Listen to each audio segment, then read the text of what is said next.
Hi guys, it's a little late. I'm here with Dahlia. I actually have my pajamas on and she's about to put hers on.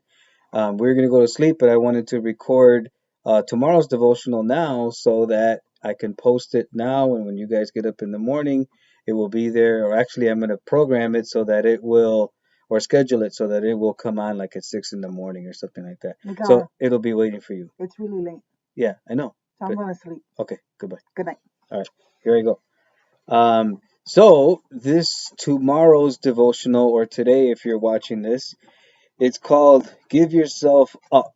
Give Yourself Up will be self-explanatory in just a moment when I start reading here. But I wrote in there, hello, loved ones. Here we are again. Here we are once again with today's ESM devotional. I'll try and write these out as often as I can, but there may be some days where I may just post the video and not actually write this out because it takes a little bit longer, or actually a lot longer. I was really excited to read that there were a total of 103 comments on yesterday's Facebook Live broadcast of ESM Club Night. Next week, Lord willing, we'll get caught up on point totals and we'll have a game that we can play all together. I have a special prize in mind too. Don't forget to tell your friends that we'll be Facebook Live once again this coming Sunday at 10:30 a.m. and Tuesday at 7 p.m. With all the stuff that's going on in the news, I don't know if we'll actually be able to be at the church building by then, because it seems like things are escalating and they're talking. I think I read somewhere that in Oak Park, people already have to stay in their homes and only go out for essentials and those kind of things. So I don't know what's going to happen by Sunday, but either way, we'll go Facebook Live either from here at home or from the church building, wherever we are allowed to be. Today's reading is as follows. It is found, our next passage in the Gospel of Mark, chapter 12, and it's the title of it is Paying Taxes to Caesar.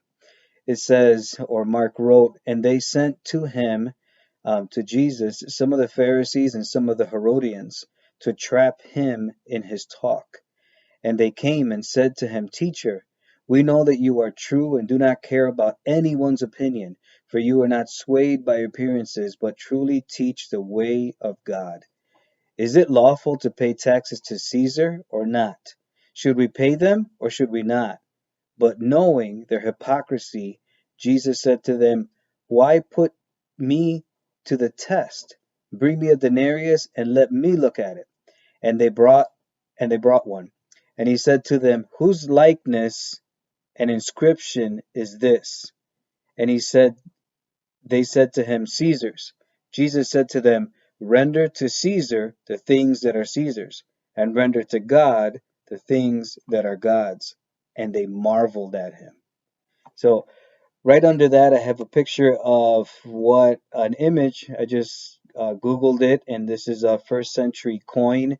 I don't know if it's a replica or something that they found, but anyway, that's something what Jesus might have picked up at that time and showed it to him and asked him whose image is on this coin.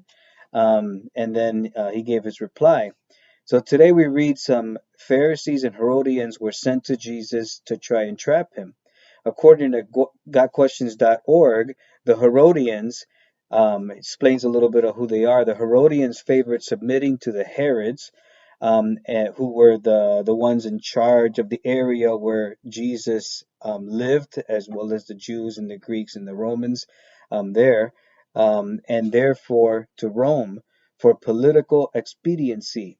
To support this support of Herod compromised Jewish independence in the minds of the Pharisees, making it difficult for the Herodians and the Pharisees to unite and agree on anything.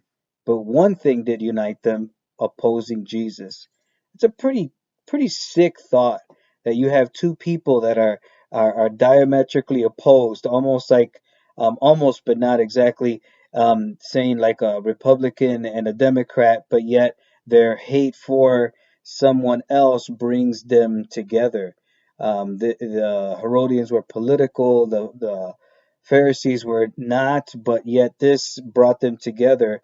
This hate for Jesus. If you want to read more, I left a link there, gotquestions.org, about the Herodians, and they'll tell you a little bit about the Pharisees as well. Um, what brown nosing I wrote these Pharisees and Herodians were doing. Jesus picked up on it right away.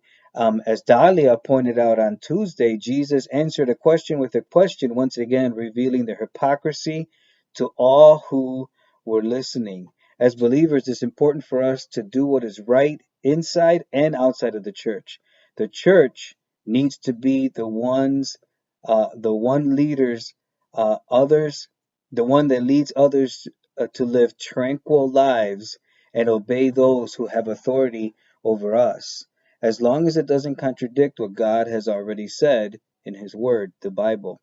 When it says at the end, they marveled at Jesus, I'm not sure if Mark is talking about those who heard or the Pharisees and the Herodians. Either way, it says a lot about Jesus and the impact he had on those who heard him.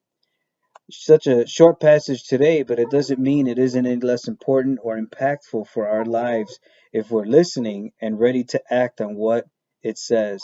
Jesus said, render or give literally, or it means give or literally hand over to Caesar the things that are Caesar's, and to God the things that are God. You might hear my doggie in the background. I think she wants to go outside. The Mali, the image on the coin was Caesar's. The image we are created in is God's image. God is calling us to hand ourselves over to Him. Will you today?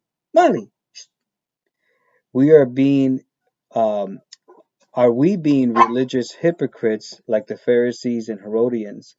Are you taking the time to read this devotional but not doing the work you were assigned or the chores that are designated yours?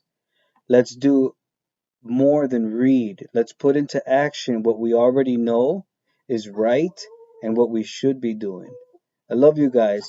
Have a great day and God bless you real good. Good night.